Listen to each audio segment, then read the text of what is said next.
Praise the lord. యేసుక్రీస్తు నామములో మీ అందరికీ శుభములు తెలియజేస్తూ ఉన్నాను. ప్రార్థన రహస్యాల్లో చాలామందికి ఉండే ప్రశ్న, ఎక్కడ ప్రార్థించాలి, ప్రార్థించే స్థలం ఎలా ఉండాలి, ఎటువంటి స్థలాల్లో ప్రార్థించాలి, ఏ స్థలంలోనైనా ప్రార్థించవచ్చా అనేటువంటి ప్రశ్న చాలామందిలో వస్తూ ఉంటుంది. బైబిల్ పరంగా బైబిల్లో మరి ఏ ఏ స్థలాల్లో ప్రార్థించారు భక్తులు అని ఒక 10 స్థలాలు 9 స్థలాల వరకు చూపిస్తాను నేను మీకు. ముందుకెళ్దాం. జాన్ వెస్లీ కాలంలో మనం చూసినట్లయితే భక్తి కలిగినటువంటి స్త్రీలు ఊరు బయట ఉన్నటువంటి ఒక పొద వద్ద కూర్చుని ప్రార్థించేవారంట.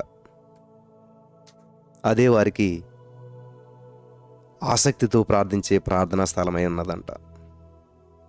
అక్కడ దైవికమైనటువంటి ప్రసన్నత ఉన్నట్లుగా అక్కడ చేసేటువంటి ప్రార్థనలకి వెంటనే జవాబు దొరికినట్టు వెస్లీ గారు అనేక సాక్ష్యాలు వినేటువంటి వారు.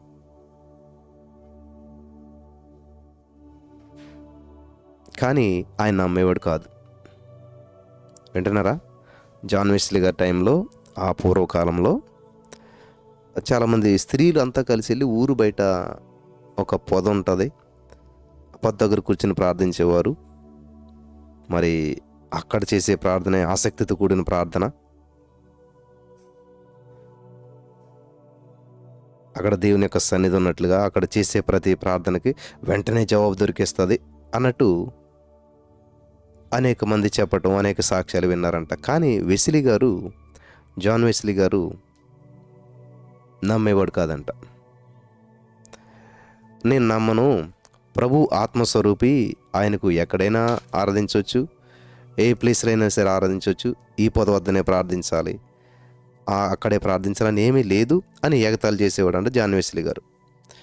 ఆ రోజుల్లో మరి స్త్రీలంతా కలిపి ఒక చోటకి వెళ్ళి ప్రార్థన చేస్తే అక్కడ దేవుని సన్నిధి ఉంది, అక్కడ ప్రార్థన జవాబు వచ్చేస్తుంది, అక్కడ చేసిన ప్రతి ప్రార్థన దేవుడు ఆలకిస్తున్నాడు, ఇట్లాగా చెప్తుంటుంటే జాన్ వెస్లీ గారు దాన్ని వ్యతిరేకిస్తూ చాలా కామెడీగా మాట్లాడినట్టుగా, నేను నమ్మను, దేవుడు ఎక్కడైనా ఉంటాడు, దేవుడు సర్వాంతర్యామి, ఏమైనా చేయగలదు, ఎక్కడైనా ఉంటాడు, ఏ ప్లేస్లో నుంచి నువ్వు ప్రార్థన చేసినా కూడా దేవుడు ఖచ్చితంగా ఆలకిస్తాడు, ఆ పొద దగ్గరికి వెళ్ళవలసిన అవసరం లేదు అని చెప్పేసి ఆయన ఎగతాళి చేసేవాడంట. అయితే ఆయన మరి జాన్ వెస్లీ గారు రక్షణ పొందినటువంటి వెంటనే ఆయన తాను తెలియకుండానే, ఎరగకుండానే పొద దగ్గరికి వచ్చాడంట. అనుకోకుండానే ఆ పొద దగ్గరికి ఆయన వెళ్ళటం జరిగిందంట. చాలామంది దేవుని బిడ్డల స్థలంలో సంవత్సరాల తరబడి ఎడతెగక ప్రార్థించారు కాబట్టి దైవికమైన ప్రసన్నతను అక్కడ గ్రహించగలిగాడంట. హల్లెలూయా. ఇప్పుడు మనకి ఏదైనా ఎక్స్పీరియన్స్ అయితే కానీ దాని యొక్క విషయం తెలియదు. నిజంగా ఒక ప్లేస్లో అనేక మంది కలిసి అనేక రోజులు, సంవత్సరాలు ప్రార్థన చేసినప్పుడు ఖచ్చితంగా అక్కడ ఆ యొక్క ప్లేస్ అంతా కూడా దైవికమైన సన్నిధిగా మార్చబడుతూ ఉంటుంటుంది. అది వాస్తవమే. అది జాన్ వెస్లీ గారి యొక్క అనుభవం అనమాట. ఆయన ప్రత్యక్షంగా వెళ్ళి అనుభవించిన తర్వాత ఆయన చెప్పాడనమాట ఇదంతా కూడా. సో ఎక్కడ ఊరు బయట పొద దగ్గర జరిగినటువంటి సంఘటన ఇది. మరి ఏ ఏ ప్రాంతాల్లో, ఏ ఏ స్థలాల్లో ప్రార్థించాలి, ఏ స్థలంలో ప్రార్థింస్తే ఎక్కువ శక్తి ఉంటుంది అని చాలామందికి వస్తుందన్నమాట. ఎక్కడ ప్రార్థించాలి, ఏ ఏ స్థలాల్లో ప్రార్థన చేస్తే ఎక్కువ శక్తి ఉంటుంది అనేటువంటి డౌట్ ఉంటుంది. సో ఈరోజు మనం ధ్యానం చేసుకుందాం. ఒక 9 విషయాలు, 9 సందర్భాలు బైబిల్ వాక్యాల్లో నుంచే సందర్భాన్ని బట్టి రిఫరెన్స్లతో సహా నేను చూపిస్తాను. ఈ 9 సందర్భాలు మీరు తెలుసుకున్నట్లయితే మరి చాలా విషయాల్లో మీకున్న డౌట్స్ కానీ మొత్తం అన్నీ క్లారిఫై అయిపోతాయి. మనకు తెలుసు, నెంబర్ 1 చేప కడుపులో చేసిన ప్రార్థన. ఈ మాట చెప్పగానే ఖచ్చితంగా అందరికీ వెంటనే అర్థమైపోయి ఉంటుంది. ఏంటది? యోనా గ్రంథం, అంటే యోనా గ్రంథం 2వ అధ్యాయం 1వ వచనం. ఆ మత్స్యము కడుపులో నుండి యోనా యెహోవాను ఇలాగున ప్రార్థించెను. సో చూడండి, ఇప్పుడు చేప కడుపులో ఉండి ప్రార్థన చేస్తే దేవుడు ఆలకిస్తాడా? ఖచ్చితంగా ఆలకిస్తాడు. ఆలకించాడు, జవాబిచ్చాడు, యోనాను విడిపించాడు. హల్లెలూయా. యోనా గారు యొక్క ప్రార్థనా స్థలం ఏంటంట? చేప కడుపు. ఇది ఎక్కడ మనం విని ఉండకపోవచ్చు. బైబిల్‌లో యోనా గారు తప్ప మిగతా ఎవ్వరు ఎప్పుడు కూడా ఇలాగా చేప కడుపునే ప్రార్థనా స్థలంగా మార్చుకున్నటువంటి వారు ఎక్కడ కూడా మనకి కనిపించరు. కానీ యోనా గారు ఆ పరిస్థితి మనకందరికీ తెలుసు. ఎందుకని చేప కడుపులోకి వెళ్ళాడో ఉద్దేశపూర్వకంగా కాదు గానీ, ఆ సిట్యుయేషన్ బట్టి అనుకోకుండా ఆయన సముద్రంలో పడవేయమంటే దేవుడు ఆయన్ని విడిచిపెట్టలేదు. ఆ యొక్క యోనా చనిపోవటం దేవునికి ఇష్టం లేదు కాబట్టి మత్స్యానికి ఆర్డర్ ఇవ్వటం, ఆ యొక్క మత్స్యం కాపాడటం జరిగింది. ఆ మత్స్యంలో ఉండి యోనా గారు ప్రార్థిస్తూ ఉన్నాడు. హల్లెలూయా! యోనా ప్రార్థన దేవుడు విన్నాడు కాబట్టి ఇక్కడ బైబిల్ గ్రంథంలో లిఖించబడింది. ఓకే. సో ఎటువంటి స్థలాల్లో ప్రార్థించవచ్చు? చేప కడుపునే ప్రార్థనా స్థలంగా మార్చుకున్నటువంటి వ్యక్తి యోనా గారు. రెండవదిగా మనం చూసినట్లయితే ప్రియులరా, ఆదికాండంలోనే 12వ అధ్యాయం 8వ వచనం మనం చదివినట్లయితే, అక్కడ నుండి అతడు బయలుదేరి బేతేలుకు తూర్పునున్నటువంటి కొండకు చేరి, పడమటనున్న బేతేలుకు తూర్పునున్న హాయికి మధ్య గుడారం వేసి అక్కడ యెహోవాకు బలిపీఠము కట్టి యెహోవా నామమున ప్రార్థన చేసెను. ఇక్కడ యోనా గారైతే ఎక్కడున్నాడో తెలియని పరిస్థితి, ఆయనకి చేప కడుపులో ఉన్నాడన్న విషయమే అక్కడ అగాధ కుప్పలు ఉన్నట్టుగా ప్రార్థన చేస్తాడు. కానీ ఇక్కడ అబ్రహాం గారు ఏం చేస్తూ ఉన్నాడంటే, బేతేలుకు వచ్చాడు. ఆ బేతేలుకి హాయికి మధ్యలో ఒక గుడారం వేసుకున్న తర్వాత తను ఉండటానికి గుడారం వేశాడు. అలాగే దేవునికి బలిపీఠను కట్టించాడు. గుడారం వేశాడు, చూడండి, బలిపీఠం కట్టి అప్పుడు యెహోవా నామమున ప్రార్థన చేశాడు. అంటే యోనా చేప కడుపులోంచి ప్రార్థన చేస్తే అబ్రహాము బలిపీఠం కట్టి ప్రార్థన చేస్తూ ఉన్నాడు. చూడాలి, వివిధ స్థలాల్లో వాళ్ళు చేసిన ప్రార్థనలు బట్టి మన జీవితంలో పెను మార్పులు సంభవించాలి.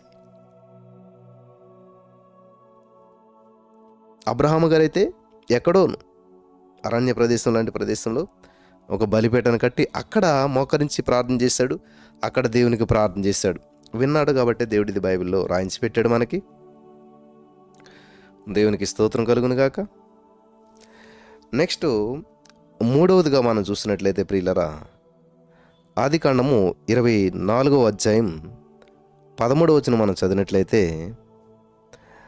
చిత్తగించుము, నేను ఈ నీళ్ల ఊట యొద్ద నిలుచున్నాను, ఈ ఊరి వారి పిల్లలు నీళ్లు చేదుకునుటకు వచ్చుచున్నారు.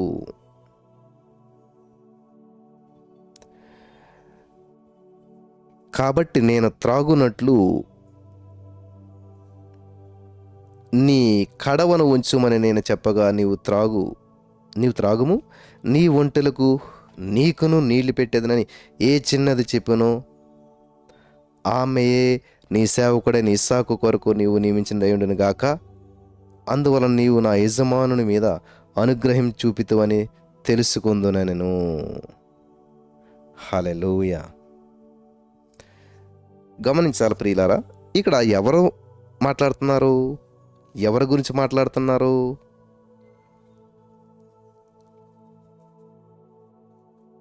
అబ్రహాము కుమారుడికి ఇస్సాకు గారికి మ్యాచ్ సంబంధం, అమ్మాయిని చుట్టకని చెప్పి ఇక్కడ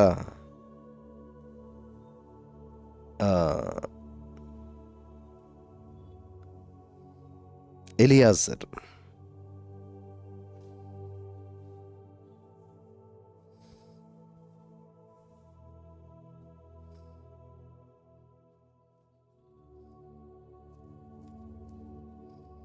ఆయన ఏం చేస్తున్నాడు? నీళ్ల ఊట దగ్గర ప్రార్థన చేస్తూ ఉన్నాడు. నీళ్ల ఊట దగ్గర నుంచి ప్రార్థన చేస్తూ ఉన్నాడు. హల్లెలూయా. సో మీరు దీన్ని బట్టి మీరు అర్థం చేసుకోవచ్చు, మీరు ఎక్కడుండి ప్రార్థన చేసినా కూడా దేవుడు ఆలకించేవాడై ఉన్నాడు.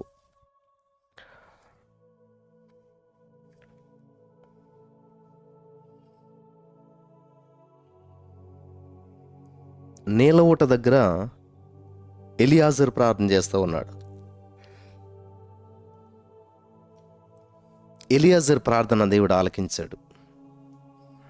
చేప కడుపులో యోనా ప్రార్థన ఆలకించాడు. అబ్రహాము బలిపీఠం దగ్గర చేసిన ప్రార్థన ఆలకించాడు. అలాగే సంఖ్యాకాండం 22 అధ్యాయం 34 వచనంలో,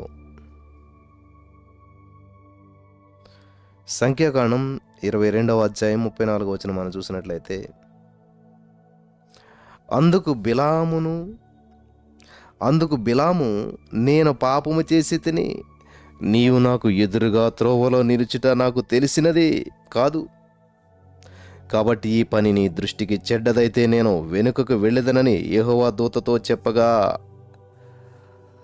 అంటే మనకి ప్రార్థన అంటే మోకరించాలి, కళ్ళు మూసుకోవాలి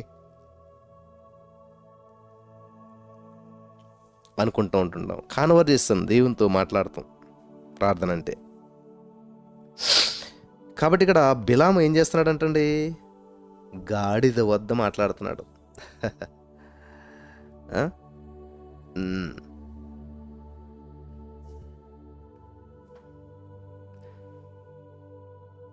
గాడిద దగ్గర ఉండి దేవుని దూత మాట్లాడుతున్నాడు. యెహోవా దూత, నీవు ఆ మనుషులతో కూడా వెళ్ళుము, అయితే నేను నీతో చెప్పిన మాటయే కానీ మరేమీ పలకకూడదని బిలాముతో చెప్పాడు. దేవునికి స్తోత్రం కలుగును గాక. ఇక్కడ వారి యొక్క ప్రార్థనా స్థలాలు, ప్రార్థించిన స్థలాలు మీరు గమనించినట్లయితే ప్రియులరా, చాలా అద్భుతంగా కనిపిస్తూ ఉన్నాయి. ఈరోజు మీ జీవితంలో మరి ఏ సందర్భాల్లో ప్రార్థన చేస్తున్నారు, ఏ ప్లేస్లో ప్రార్థన చేస్తున్నారు, ఇది చాలామంది చాలా మనసును పెడుతూ ఉంటుంటారు, ఆలోచన చేస్తూ ఉంటుంటారు. గమనిస్తున్నారా? అయితే యోనా చేప కడుపు నుంచి ప్రార్థన చేసిన దేవుడు ఆలకించాడు. అబ్రహాం బలిపీఠం కట్టి ప్రార్థన చేసిన ఆలకించాడు.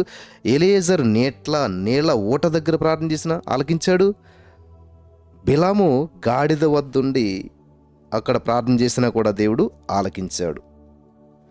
ఐదవదిగా యోబు గ్రంథం 2వ అధ్యాయం 8వ వచనం చదివినట్లయితే, అతడు ఒళ్ళు గోకుకొనుటకై చిల్ల పెంకు తీసుకొని బూడిదలో కూర్చుండగా.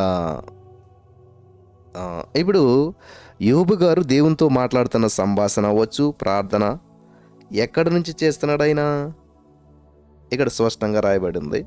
యోబు గ్రంథం 2:8, అతడు ఒళ్ళు గోకునుడికై చిల్ల పెంకు తీసుకొని బూడిదలో కూర్చుండగా, ఆ బూడిదలో కూర్చుండి అక్కడి నుంచి దేవుడికి మొరపెడుతూ ఉన్నాడు. హల్లెలూయా.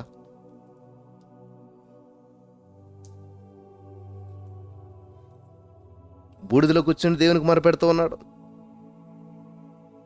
ఈ యొక్క సత్యాన్ని మీరు గ్రహించాలని ప్రభు పేరట నేను మనవి చేస్తూ ఉన్నాను. యోబు గారు బూడిదలో కూర్చుని మొరపెడుతూ ఉన్నాడు. యోబు గారు బూడిదలో కూర్చుని ప్రార్థన చేస్తూ ఉన్నాడు. బూడిదలో కూర్చుని దేవునితో మాట్లాడుతూ ఉన్నాడు. దేవుడు ఆలకించాడు. అలాగే లూకా సువార్త 16:23లో మనం చూసినట్లయితే ఒక విచిత్రమైన సంఘటన మనకు కనిపిస్తుంది. లూకా సువార్త 16వ అధ్యాయం 23వ వచనం, అప్పుడు అతడు పాతాళంలో బాధపడుచు కన్నులెత్తి దూరం నుండి అబ్రహామును అతని రొమ్మున ఆనుకొని ఉన్న లాజరును చూసి, తండ్రి అయిన అబ్రహామా, అంటే ఇక్కడ ఏం చేస్తున్నాడు ఈయన, ధనవంతుడు ప్రార్థన చేస్తూ ఉన్నాడు. ఎక్కడ నుంచి అంట, పాతాళంలో నుంచి. వింటున్నారా? అంటే పాతాళం నుంచి ప్రార్థన చేసినా కూడా దేవుడు ఆలకిస్తాడా? చాలామందికి డౌటు. ఆలకించాడు ఇక్కడ దేవుడు. పాతాళంలో నుంచి ప్రార్థన చేసినా కూడా ప్రభు ఆలకిస్తాడు. పాతాళంలోంచి ప్రార్థన చేసినా కూడా ప్రభు జవాబిస్తాడు.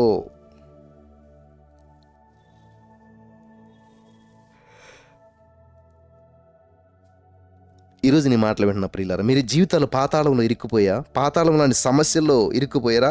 అక్కడ నుంచి ప్రార్థన చేసిన ప్రభు నేను విడిపించడానికి సిద్ధంగా ఉన్నాడు. పాతాళంలో ఉన్నా సరే ప్రభు వైపు చూసినట్లయితే పరిస్థితులు మార్చే దేవుడు మనకున్నాడు. దేవునికి స్తోత్రం. ధనవంతుడు పాతాళంలో నుంచి ప్రార్థన చేశాడు. ప్రార్థించినటువంటి వివిధ స్థలాలు మీరు గమనిస్తూ ఉన్నారా? చేప కడుపులోను, బలిపీఠం దగ్గర, నీలవూట దగ్గర, గాడిద దగ్గర, బూడిదలోను పాతాళంలోను. అలాగే మరి లూకా సువార్త 3:21 మనం చూసినట్లయితే, లూకా సువార్త 3వ అధ్యాయం 21 మనం చూసినట్లయితే,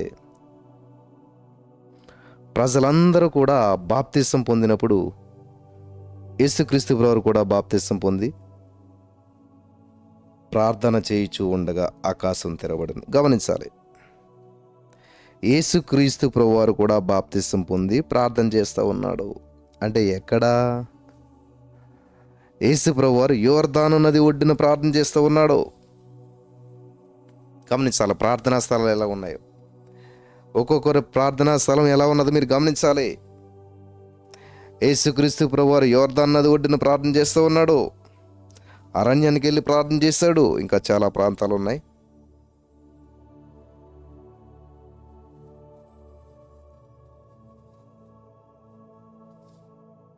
వింటున్నారా? యోర్దాను నది ఒడ్డున యేసు ప్రభువారు ప్రార్థన చేశాడు. 7 ఇంకొక 2 విషయాలు చెప్పి నేను ముగిస్తాను. 8వదిగా మనం చూసినట్లయితే లూకా సువార్త 27, అపోస్తల కార్యములు 27, 23.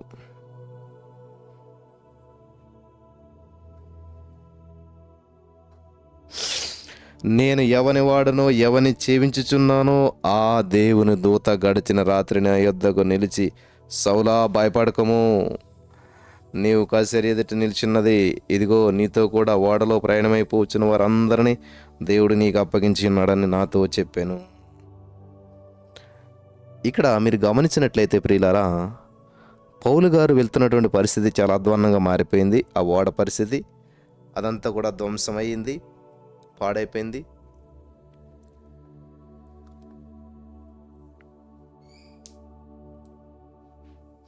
అయితే మరి ఏం చేస్తున్నాడు ఈయన? దేవునికి మొరపెడుతూ ఉన్నప్పుడు దేవుడు దర్శనమిచ్చాడు.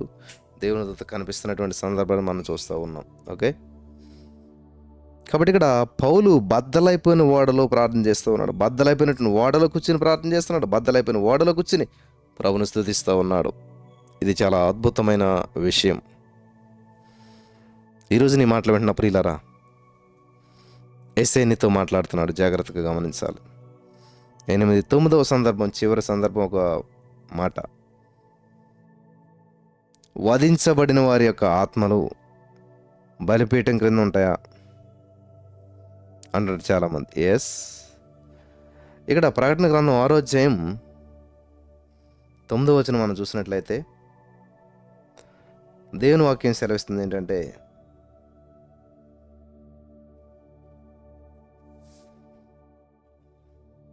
పౌలేమో బద్దలైన ఓడలో ప్రార్థన చేస్తూ ఉన్నాడు. నెక్స్ట్ 9వ స్థలం, చివరి స్థలం చూసినట్లయితే, ఈ యొక్క ప్రకటన 6:9లో మనం చదివినట్లయితే, ఆయన 5వ ముద్రను విప్పినప్పుడు దేవుని వాక్యము నిమిత్తము తాము ఇచ్చిన సాక్ష్యము నిమిత్తము వధించబడిన వారి ఆత్మలను బలపరచు బలిపీఠము. హల్లెలూయా. సరే, ఓకే, అర్థమైందా?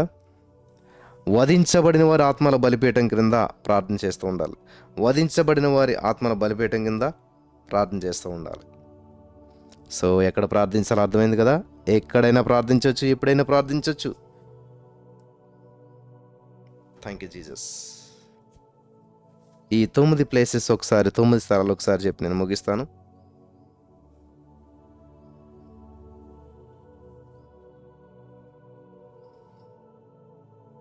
ఈ 9 పేర్లు, 9 స్థలాలు నేను చెప్తాను. యోనా ఏమో చేప కడుపులో ప్రార్థించాడు. అబ్రహాం ఏమో బలిపీఠం కట్టి ప్రార్థించాడు. ఎలియజర్ ఏమో నీళ్ళ ఓడ దగ్గర ప్రార్థించాడు. బిలాం ఏమో గాడిద దగ్గర ప్రార్థించాడు. యోబు బూడిదలో కూర్చుని ప్రార్థన చేశాడు. ధనవంతుడు పాతాళంలో నుంచి ప్రార్థన చేశాడు.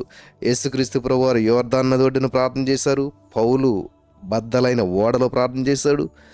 వధించబడిన వారి ఆత్మలు బలిపీఠం క్రింద ఉన్నాయి, అక్కడి నుంచి ప్రార్థన చేస్తూ ఉన్నాయి. హల్లెలూయా. ఈ మాటల ద్వారా దేవుడు మనల్ని బలపరచునుగాక. ఆమేన్.